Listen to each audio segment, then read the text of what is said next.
ఇక శంషాబాద్ విమానాశ్రయంలో 5.92 కేజీల హెరాయిన్ పోలీసులు పట్టుకున్నారు. దక్షిణాఫ్రికా నుంచి 41 కోట్ల విలువైన ఈ హెరాయిన్ ఒక మహిళ నుంచి పట్టుకున్నట్లుగా పోలీసులు వెల్లడించారు.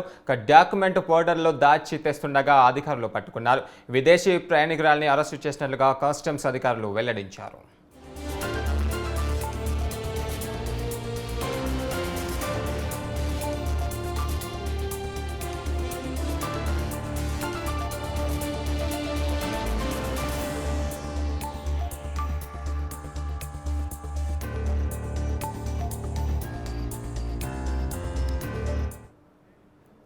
శంషాబాద్ విమానాశ్రయంలో 5.92 కేజీల హెరాయిన్ పోలీసులు పట్టుకున్నారు. ఒక మహిళ నుంచి 41 కోట్ల విలువైన హెరాయిన్ పట్టుకున్నట్లుగా పోలీసులు వెల్లడించారు. డాక్యుమెంట్ ఫోటోల్లో దాచి తెస్తుండగా అధికారులు పట్టుకున్నారు. ఆ మహిళను అరెస్ట్ చేసి కస్టమ్స్ అధికారులు పోలీస్ స్టేషన్కు తరలించినట్లుగా తెలుస్తుంది. ఇదే అంశంపై మరిన్ని వివరాలు మా క్రైమ్ బ్యూరో చీఫ్ కృష్ణ అందిస్తారు. కృష్ణ, చెప్పండి, దీనిపై ఉన్న పూర్తి అప్డేట్స్ ఏంటి?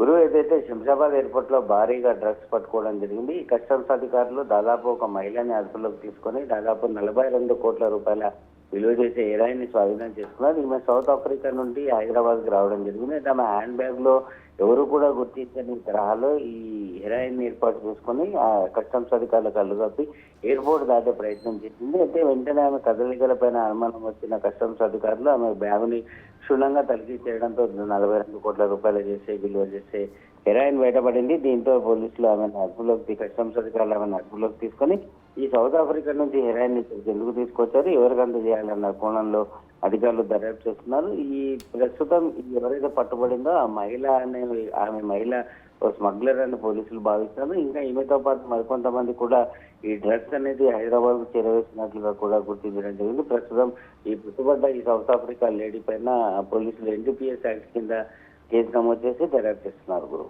అయితే కృష్ణ, ఒక పక్క తెలంగాణను డ్రగ్స్ ఫ్రీ రహిత తెలంగాణగా మారుస్తామని పోలీసులు ప్రకటిస్తున్నారు. మరో పక్క చూసుకుంటే రోజుకు ఒక్క చోటైనా ఈ డ్రగ్స్ అనే పదార్థాలు, మాదక ద్రవ్యాలు బయటపడుతున్నాయి కదా, దీనిపైన ఎలాంటి చర్యలు తీసుకుంటే బాగుందని చెప్పుకోవచ్చు? ప్రస్తుతానికి పోలీసులు చెప్తున్న వ్యవహారం ఏంటంటే, ఎప్పుడైతే సిటీ కమిషనర్ గా కొత్తకోట శ్రీనివాస్ రెడ్డి చార్జ్ తీసుకున్న తర్వాత ఇప్పటికే హైదరాబాద్ లో డ్రగ్స్ అనేది చాప కింద నీరులో విస్తరించిపోయింది. దాన్ని కూకట్పల్లితో వెకిలించేందుకు ఇటు 3 కమిషనరేట్ల పోలీసులతో పాటు అటు ఏదైతే కస్టమ్స్ అధికారులు, ఆ తర్వాత ఎయిర్పోర్ట్ అథారిటీ అధికారులు అందరం కలిసి సంయుక్తంగా దీనిపైన దాడులు చేయడం జరుగుతుందని కూడా చెప్పారు.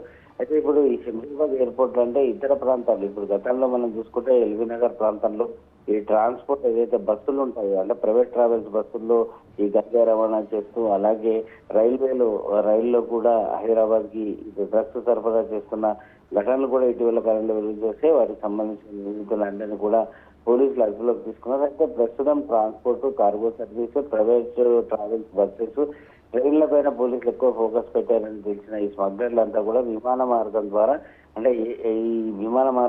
శంషాబాద్ ఎయిర్పోర్ట్ కి డ్రగ్స్ తీసుకురావడం, అక్కడి నుంచి ఇతర ప్రాంతాలకు తరలించే ప్రయత్నం చేస్తున్నట్టుగా కూడా పోలీసుల దర్యాప్తులో తెలియదు. ఇందులో భాగంగానే పోలీసులు ప్రత్యేక బృందాలను ఏర్పాటు చేసి ఈ దర్యాప్తు చేస్తున్నారు. అలాగే ఈ సిటీలో లా అండ్ ఆర్డర్ పోలీసులు తనిఖీలు చేయడం, అలాగే వీటితో పాటు నార్కోటిక్ కంట్రోల్ బ్యూరో అధికారులు కూడా సోదాలు చేస్తున్న క్రమంలో ఎయిర్పోర్ట్ లో కస్టమ్స్ అధికారులు పైన చాలా సీరియస్ గా ఫోకస్ పెట్టడం జరిగింది. Thank you Krishna.